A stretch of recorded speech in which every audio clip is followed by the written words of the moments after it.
Bonjour chers téléspectateurs, bienvenue à Diofior TV à l'occasion du 1er mai, journée internationale dédiée aux travailleurs au Sénégal. C'est à cette occasion que l'Union des travailleurs démocratiques INTD de la localité a organisé une marche avant de remettre une cahier de doléances au sous-préfet de Fimela où est listé les difficultés rencontrées dans différents secteurs de travail, à savoir l'éducation, la santé, le tourisme en particulier. Voyons voir avec ceux qui ont représenté ces différents syndicats qui vont revenir sur les difficultés rencontrées au niveau de ces secteurs. Je remercie tout le monde. Je remercie tous les centrales syndicats qui sont présentés ici, les travailleurs de l'hôtellerie, du secteur informel, le secrétaire général national, le major de la santé, M. Khalifal du SAEMS et M. Baba El Diouf. Et aussi, je remercie Diofior TV et la radio de Fimela qui ont quand même couvert cette manifestation qui est une première dans la localité et qu'on souhaite que peut-être l'année prochaine, qu'il soit plus belle que cette année et que tout le monde puisse savoir que c'est la seule fête dédiée aux travailleurs, le 1er mai. On souhaite la célébrer avec tout le monde, toutes les entités qui sont au niveau de la localité de Fimela. J'ai préféré personnellement manifester ça dans ma localité à Fimela en tant que secrétaire général Union régionale. Vraiment comme on le fait à Dakar, comme on le fait dans les régions, on préfère le faire dans la localité avec tous les syndicats qui sont présents. Je vous remercie et je dis bonne fête à tout le monde. D'après le mémorandum que vous avez remis au sous-préfet, il paraît que y a des difficultés rencontrées au niveau des différents secteurs d'activité, ici à Fimela ou bien au niveau régional. Au niveau de la localité, on a parlé du côté des manquements de l'électricité. Nous sommes à 4 mois de manquement d'eau jusque dans les îles. Et c'est très difficile pour les hôteliers encore qui puisent des bidons pour transporter dans les hôtels qui sont dans les îles. Mais aussi du côté de la santé, les postes de santé ne sont pas équipés. Il y a des manquements au niveau des accouchements. Des femmes, ils accouchent en allumant des lampes torches. Il y a le problème aussi du transport médical qui se perd dans les îles, c'est très difficile. Le major est là, il peut vous en dire quelque chose. Du côté de l'enseignement, au niveau du lycée de Fimela, on n'a pas un lycée digne de son nom. Beaucoup de manquements, beaucoup de salubrité. Aussi, il y a les ateliers qui encombrent le lycée qui ne permet pas aux élèves d'étudier. Il y a le problème des sonorisations. Il y a aussi le problème des dodanes qui ne sont pas bien faites aux alentours du lycée et que les élèves traversent le goudron à n'importe quel moment. Il y a le problème aussi des transports de la pêche. Les pirogues sont défectueux. Les moteurs ne sont pas bons. Parce que quand on prend un piroguier de 50 personnes, qu'on obtient à mettre des moteurs de 15 chevaux, ça ne peut pas naviguer une pirogue de 50 chevaux, c'est très dangereux. Donc on a mis tout ça dans les doléances, même du côté du secteur informel. On a insisté aussi sur la formation des motos Jakarta. Il y a trop d'accidents dans la localité. L'insécurité aussi, on y veille. Parce qu'il y a trop de vols, il y a trop d'agressions au niveau de l'hôtellerie, au niveau aussi des vols de bétail et consorts. Vraiment, tous les manquements sont nombreux et on ne peut pas déchiffrer tout, mais tout est dans le cahier de doléances. Je vous remercie beaucoup. Aujourd'hui, en ce jour du 1er mai 2019, on est là pour magnifier la fête du travail. Et cette fête du travail, on l'a faite avec un central syndical dénommé UNTD.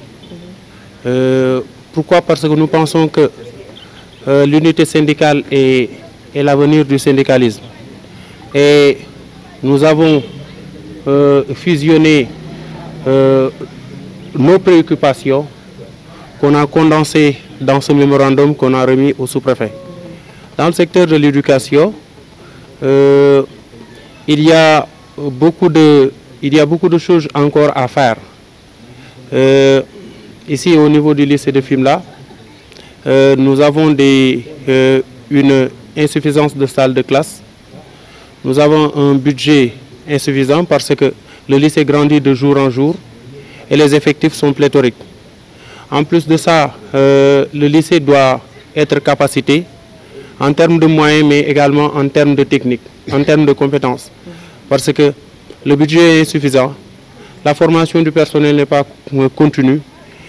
Au niveau des équipements également, on a besoin d'un laboratoire, d'une salle informatique digne de ce nom.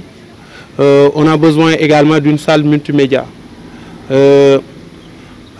Toujours dans le chapitre des revendications au niveau local, au niveau du lycée, on a également comme préoccupation les problèmes liés à des pollutions de toutes sortes. Parce que pour mettre nos apprenants dans de très bonnes conditions, je pense qu'il faut réglementer un peu les manifestations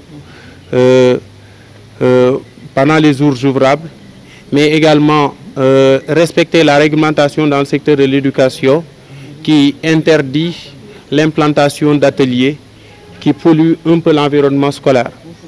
Toujours dans le domaine des revendications, mais cette fois-ci au niveau national, le personnel est confronté à des difficultés liées au non-respect des accords que les syndicats ont signés avec le gouvernement, mais également aux lenteurs administratives dans le traitement des dossiers des agents dans le secteur de l'éducation, mais également à l'insécurité parce que nous sommes dans un cadre qui ne favorise pas la protection des agents.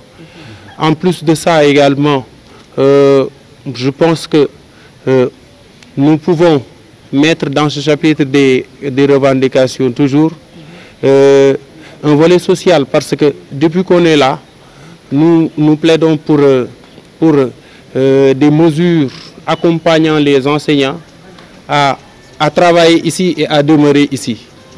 On veut que, si c'est possible, les autorités de la zone nous préparent peut-être une délibération pour avoir des maisons ensemble, avoir des parcelles pour nous permettre d'être dans de bonnes conditions de travail.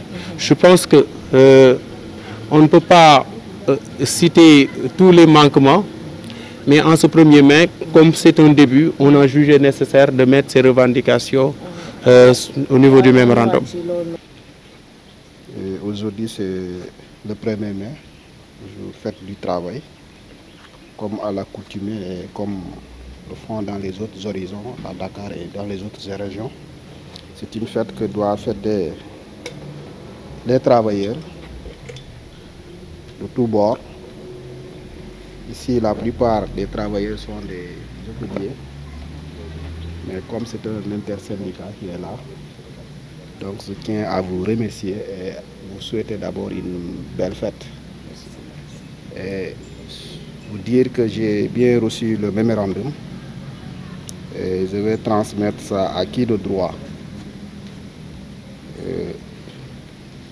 Ce qui est consigné à l'intérieur du document sera exploité comme il le faut et les autorités administratives prendront leurs responsabilités pour essayer de voir comment régler les problèmes des travailleurs. Parce que nous sommes tous les mêmes. Les travailleurs, c'est la famille du président, c'est la famille de tout le monde. Sans travail, pas de développement. Donc il faut travailler pour développer. Donc si le travailleur travaille aussi, il a ses droits comme ses devoirs. Donc on est obligé d'y veiller. Donc s'il plaît à Dieu, je vais transmettre le document à l'administration centrale, comme vous l'avez dit. Je vous remercie de votre aimable attention. C'était tout pour aujourd'hui à propos du reportage consacré au 1er mai, Fête des travailleurs, où l'INTD, Union des travailleurs démocratiques de la localité, a organisé une marche avant de remettre un mémorandum au sous-préfet de Fimela. Un mémorandum où est listé les difficultés rencontrées dans différents secteurs d'activité dans la localité.